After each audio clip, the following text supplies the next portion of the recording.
again? All of his co-workers were gone. What could it mean? Whoa, Stanley this is way decided to different. go to the meeting room. Perhaps he had simply missed a think memo. this is different, right? Ah. When Stanley came to a set of 2 open doors, he entered the door on his left. I'm gonna listen to it all the way through this time. I promise. No more. Yet there was not a single person here either. Feeling a wave of disbelief, Stanley decided to go up to his boss's office, hoping he might find an answer there. Coming to a staircase, Stanley walked upstairs to his boss's office. Yo, this boss got a nice office.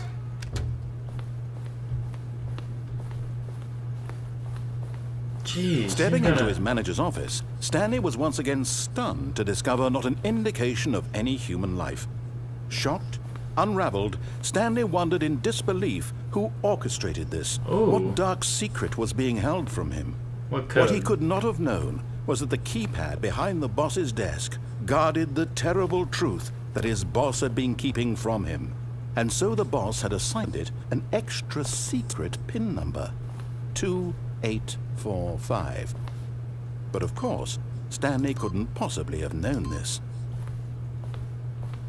Couldn't possibly have known this. Yet incredibly, by simply pushing random buttons on the incredibly. keypad, Stanley happened to input the correct code by sheer luck. Amazing. He stepped into the newly opened passageway. Ooh, I didn't even see that. Uh-oh. Man, this boss got some money. Why is it? He better be paying me good. Uh-oh. Man, he's got this bat lair underground. Oh god, my boss is Bruce Wayne. Oh god. Bruce Wayne, you guys. Batman's gonna murder me for going in his secret lair. Jeez. Descending deeper into the building, Stanley realized he felt How big is this building? It was a stirring of emotion in his chest, as though he felt more free to think for himself, to question the nature of his job. Why did he feel this now, when for years it had never occurred to him? This question would not go unanswered for long. Not for long. Stanley walked straight ahead through the large door that read Mind Control Facility.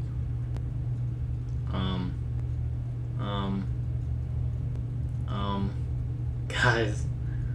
No. I'm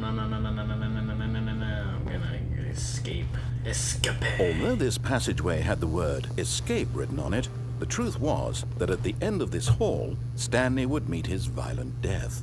No, stop, dude. Stop lying to me. This is a long hallway. At least I'll have a long walk before my death. The door behind him was not shut. Stanley still had every opportunity to turn around and get back on track. At this point, Stanley was making a conscious, concerted effort to walk forward and willingly confront his death. Oh, I'm gonna bring it on, death. 360.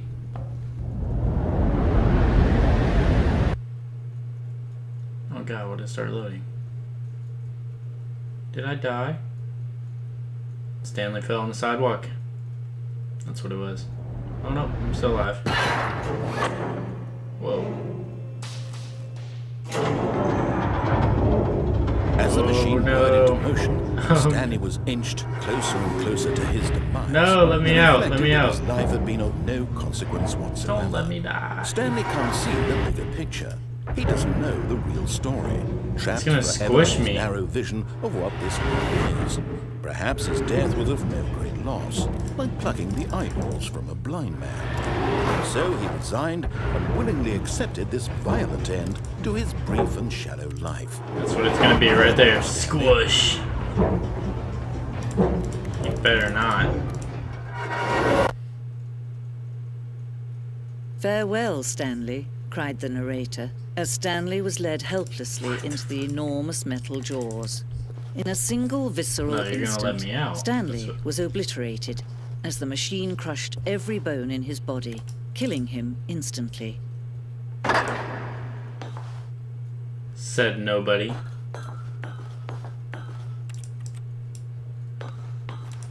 Every time I click, it sounds like a keyboard.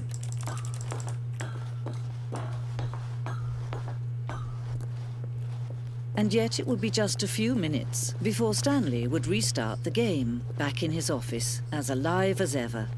What exactly did the narrator think he was going to accomplish? Whoa, whoa, whoa. When every path you can walk has been created for you long in advance, death becomes meaningless, making life the same. This is me. This is the... Do you see that Stanley was already dead from the moment he hit start? Yo, this game's trippy. Door number 1. The office. Button sounds.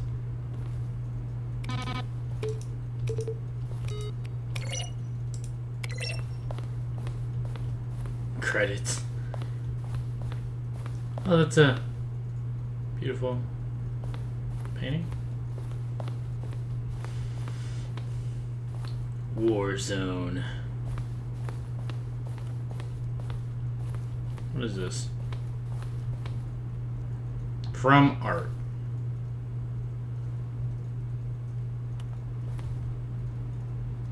Narrator emails. I'm too lazy to read it, guys. I'm sorry. Pause the video if you want to read it. 427. That's me. Okay, apparently I have 3 discs. I'm not doing 3 times the work unless you guys are going to pay me for it. I refuse. So do it yourself.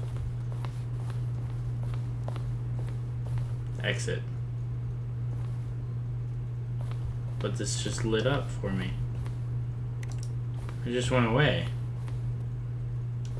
Yo, don't mess with me like that.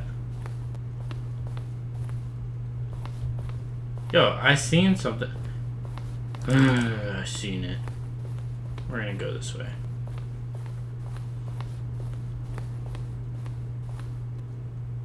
They're playing with my emotions.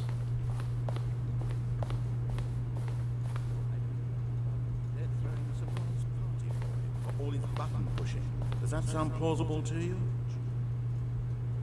Then he pushed them.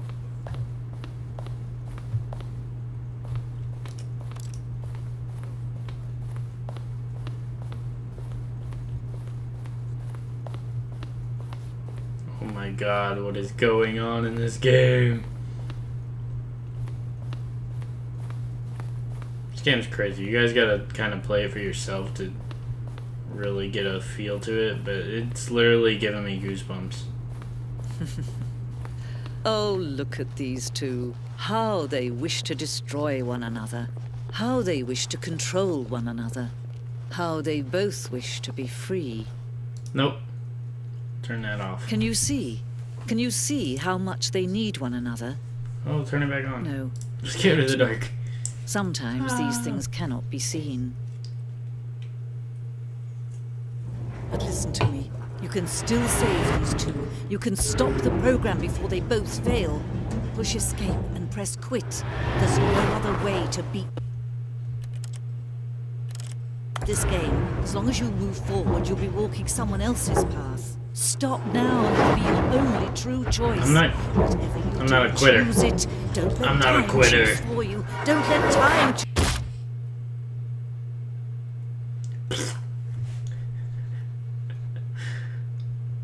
I'm not a quitter.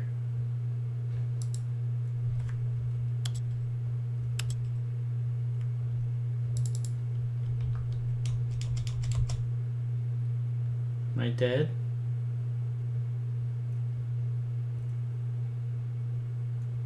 Hello? No telling with this game. What do I gotta do? Oh, I think I just gotta wait. Hang on.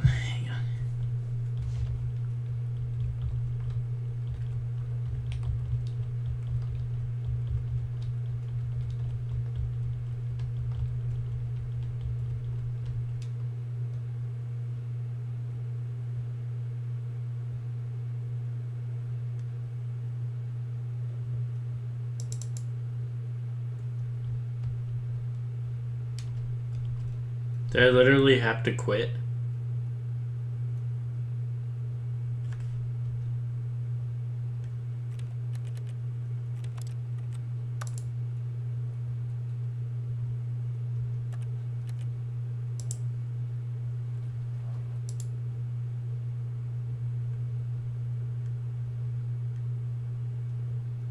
Yeah, I swear if I... This is the... Wow! All of his co-workers were gone. What could it mean? Stanley decided to go to the Yo, meeting. this game Perhaps giving me missed the memo. chills. Oh my god, this is so creepy. I literally had to quit to play. When Stanley came to a set of 2 open doors, he entered the door on his left. No, I'm not listening. This was again. not the correct way to the meeting room, and Stanley knew it perfectly well. Perhaps he wanted to stop by the employee lounge first, just to admire it. No, screw this Wow. employee lounge. Yes, this room. But eager to get back to business, Stanley took the first open door on his left. Nope. Chuck tested. Nope. Stanley was so bad at following directions, it's incredible he wasn't fired years ago. Look, Stanley, I think perhaps we've gotten off on the wrong foot here. I want to jump down there. I'm not your enemy, really, I'm not. I realize that investing your trust in someone else can be difficult, but the fact is that the story has been about nothing but you all this time. There's someone you've been neglecting, Stanley. Someone you've forgotten about. Please, stop trying to make every decision by yourself. Now, I'm not asking for me, I'm asking for her. Her? This is it, Stanley. Your chance to redeem yourself. To put your work aside. To let her back into your life. She's been waiting. Who? Ain't no girl. Whoa. That's her, Stanley. You need to be the one to do this. To reach out Unplug to it. her. Oh, no, you can't. Did you just unplug the phone? No, that I meant wasn't it. supposed to be a choice. How did you do that? You actually chose incorrectly? I didn't even know that was possible. Let me double check. No, it's definitely here, clear as day. Stanley picks up the phone. He's taken to his apartment where he finds his wife, and the two pledge themselves to one another. Music comes in, fade to white, roll credits. Not picking up the phone is actually somehow an incorrect course of action. How is that even possible? Do the dance. None of these decisions were supposed to mean anything. I don't understand. How on earth are you making meaningful choices? What did you... Wait a second. Did I just see... No, that's not possible. I can't believe it. How had I not noticed it sooner? You're not Stanley. You're a real person. Yep. I can't believe I was so mistaken. This is why you've been able to make correct and incorrect choices. I can't jump. And to think I've been letting you run around in this game for so long. If you'd made any more wrong choices, you might have negated it entirely. It's as though you completely ignored even the most basic safety protocol for real-world decision-making. Or did you not grasp the severity of the situation? Well, I won't have that kind of risk on my watch. I'm going to stop the game for a moment so we can educate you properly on safe decision-making in the real world. Please observe this helpful instructional video. Choice. It's the best part of being a real person. Choice. But if used incorrectly, can also be the most dangerous. For example, in this scenario, a hypothetical real person named Stephen has a choice. He could spend years helping improve the quality of life for citizens of impoverished third world nations. Or he could systematically set fire to every orphan living in a 30-kilometer radius of his house. Which choice would you make? Remember that unlike here, the real world makes sense, and at no time should you make a choice that does not conform to rational logic. If you find yourself speaking with a person who does not make sense, in all likelihood, that person is not real. Allow the person to finish their thought, then provide an excuse why you cannot continue talking. Turn to a partner and practice saying, "My goodness, is it 4:30? I'm supposed to be having a back, sack, and crack." A back, sack, and crack. Practice. Alright. Excellent. Making choices on a regular basis is the best part to a healthy decision-making process. Most medical professionals recommend making at least 8 choices per day. Do you make more than 8? Less? And finally, if you begin to wonder if your choices are actually meaningful and whether you'll ever make a significant contribution to the world, just remember, that in the vast infiniteness of space, your thoughts and problems are materially insignificant, and the feeling should subside. At this time, your instructor will guide you in an exercise to test and reinforce the material covered in this video. Think I got this. Test me. Ah, welcome back. You may have noticed that this room has begun to deteriorate as a result of narrative contradiction. But not to worry. Now that you're properly informed on good decision-making, we're going to revisit a choice you made just a few minutes ago and see what the correct thing to do would have been. This way, please. I got you, bro.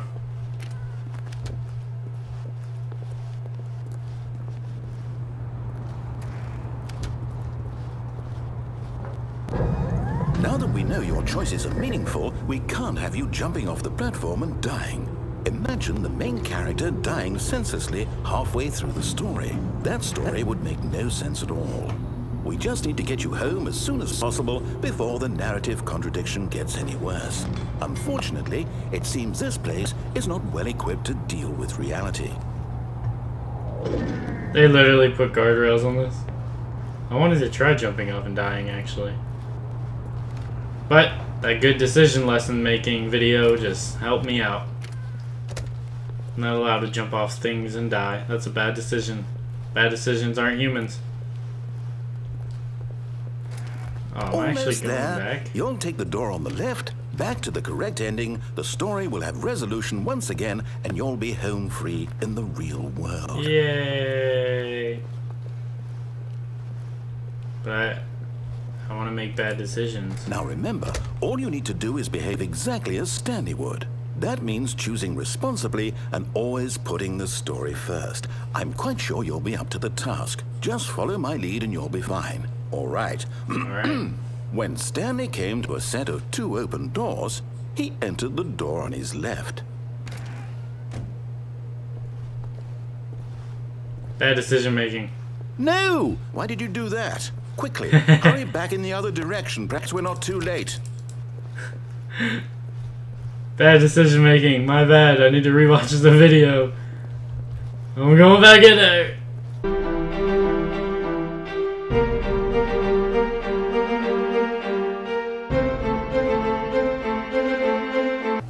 Alright guys, that's all the time I had for today to play Stanley Parable. Be on the lookout for the next episode. It'll be uploaded maybe in the next day after or whatever. And I hope you guys enjoyed this. Comment if you liked it. Comment if you want more. Bye guys.